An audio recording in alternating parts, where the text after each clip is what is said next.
Hello, this is Jay Ellenby, President of Safe Harbors Business Travel. Welcome back to our series called Travel Experts. We started out last week with John Rose, Chief Risk Manager Officer for Altour, and he gave us some insight in regard to risk management and duty of care. And all that is building up as we talk through the next coming weeks, and how to better prepare our companies and travelers as they hit the road. This week, we're talking about travel policy, which really is the centerpiece, it's the foundation of a travel management program. So with respect to that, I'd like to introduce you to Tamara Mahkovec. She's our Vice President of Account Management at Safe Harbors. Welcome, Tamara. Thanks, Jay. Hello, everyone. So, Tamara, what have you been doing the past 8 weeks? Getting used to working at home full time. It's a little challenging, and also getting some home projects done while I'm quarantining. Yeah, I'm sure. So, we do have companies who are traveling, and what are they doing, and how are they doing, and what kind of companies are they? You know, most of the companies that are still traveling are those that are either logistics companies or companies that are doing projects. So maybe project workers that are working in small groups or individually are still traveling. A lot of it's around the car, a lot of it's on hotel stay. We are still seeing some air from them as well. So, you and I have seen a lot over the years. We've seen some companies with respect to travel policies. We've seen companies that have no travel policy. We've seen companies that have a one-pager, and that's it. And then we have some companies who have multiple pages, 50, 100 pages, and to the point that I often wonder if people actually even read it or even understand it. But, there's a wide range between having nothing to big multi-page travel policies and somewhere in between. What do you think? In the previous world before we hit COVID, what were some of the better travel policies? I think something middle of the road. It's always great to have a travel policy. We have a lot of companies that don't really have a policy, relying on their travelers to do the right thing. And in that case, reporting on the back end is very important so that you know what's actually happening. A middle of the road travel policy, depending on your size, can work as long as it's very specific. It gives you great guidelines and also puts into place that everybody must use the travel policy or the travel program that's set up for them, because a travel policy can't be successful if travelers are allowed to either book through the preferred method or go out on their own to book. And sometimes the long, complicated travel policies are necessary if you have multi-levels of travelers and contracts and audits that you have to adhere to. That can be quite cumbersome and needs to be laid out very specifically, but you're absolutely right. If travel policies are too involved, sometimes people don't actually read them or really know what's in them. So Tamara, for today's video, we want to talk about where we are today in current COVID-19, and then where we're going in the future. And so talking currently, what are some companies doing? Let's say specifically with travel policies. Are they addressing anything in their travel policies today with today's environment, being that we're over 2 months into this? Absolutely. In the account management department, we're really spending a lot of time working with our clients that want to adjust their travel policies because of what has happened. And that can be a number of different reasons and areas. A lot of it is to really make sure that everyone's booking through the same source so that they can track all their travelers, know where they are, know what happens to all those refunds and cancellations if something like this does happen. I think a lot of companies are also really looking at their travel budgets going forward and saying, hey, we need to tighten things up. This has been a tough year for everyone, not just the travel industry. So They're really looking at ways to save money and putting new policies in place that might be a little tighter than they had in the past. Yeah. So, what are you seeing? Is there anything unusual in the patterns that are taking place today with the companies that are traveling? We're seeing a lot more just car and hotel bookings. A lot of companies are saying, you know, where somebody would normally fly between Baltimore or somebody, they might be considering driving there instead of flying at this point. So for those companies then that are doing that, it only makes sense that they have to maximize their dollar. Hmm. It only makes sense that if that's what they're doing, if they're doing hotel, if they're doing car, first of all, there has to be a duty of care feature in there. Hmm. And second of all, maximizing their program discounts. Absolutely. And one of the things that we recommend all of our companies look at is a mileage calculator for mileage reimbursement. What makes sense for them to use their personal cars, and when Yeah, does it make sense to rent a car? that makes sense.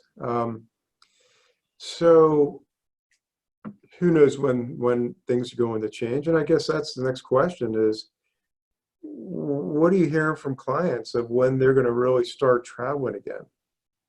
No, I think it depends on the company, why they're traveling. I think that we're going to see that those companies that are traveling to conferences, meetings, things like that, are not going to be traveling for a while, as a lot of those have been canceled. We do have a lot of accounts that have work projects that need to get done, and they're looking to start picking up as the states open up, and they're able to travel there. Yeah, yeah.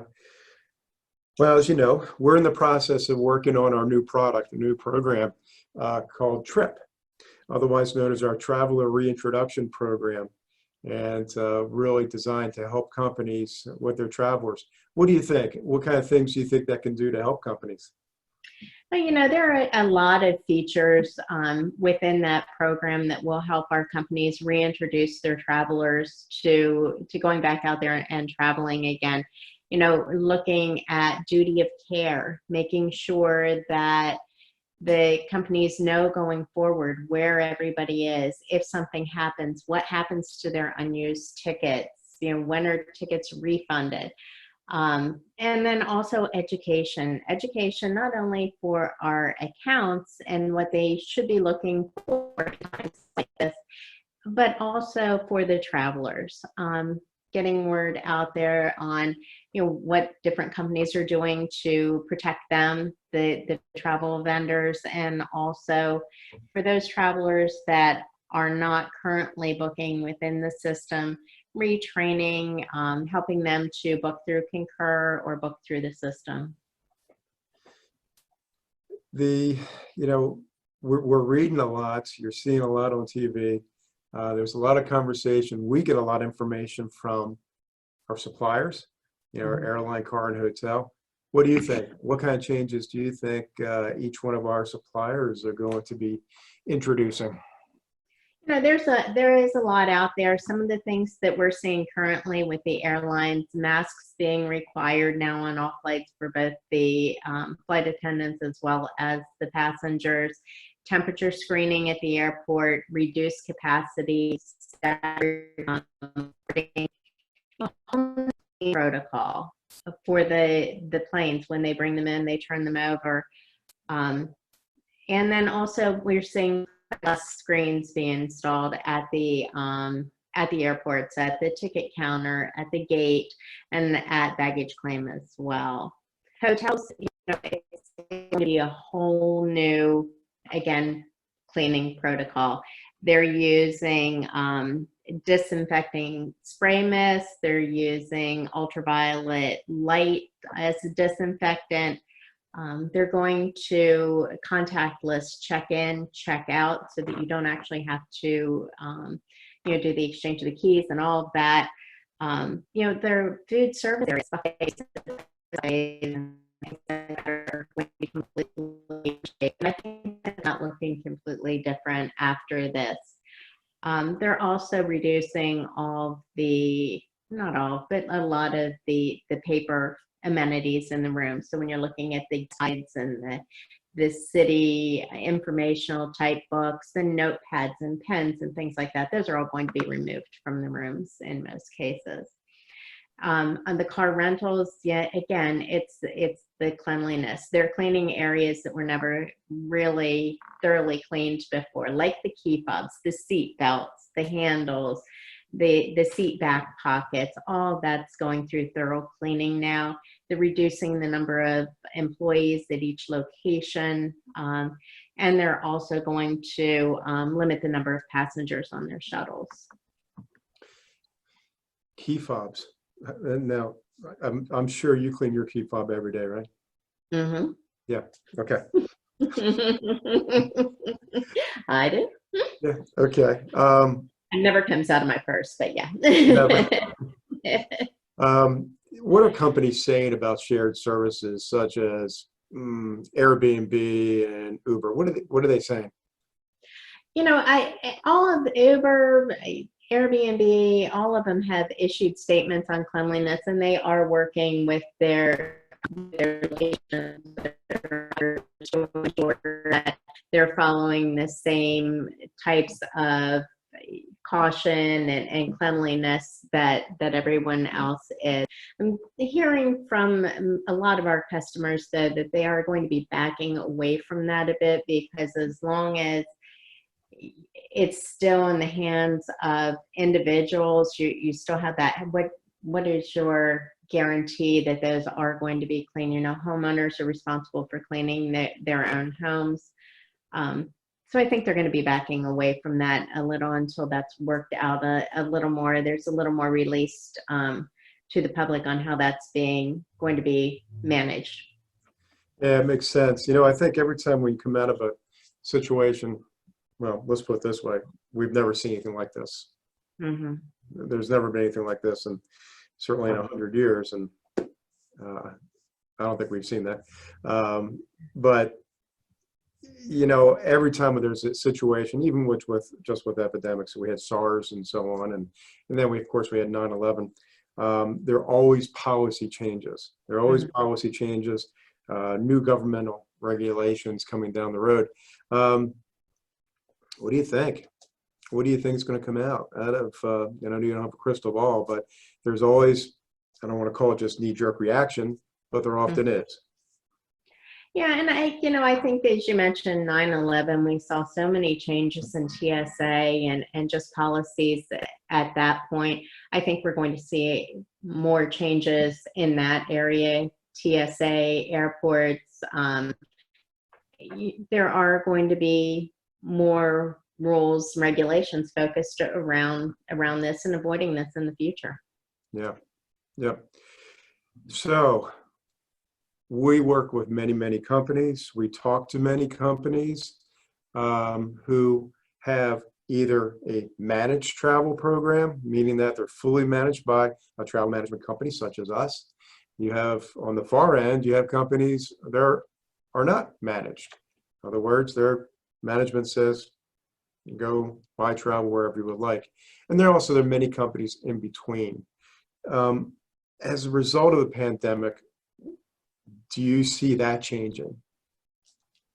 I do. I think that one of the things that a lot of our companies did struggle with during all this was, how are we going to make sure that everything that we have booked is canceled? How are we going to figure out, you know, what's an unused ticket, what's a refund, what are the rules on each, and all these waivers are being issued, who's going to manage all those tickets that are out there, and what we're allowed to do with them, where the opportunities are.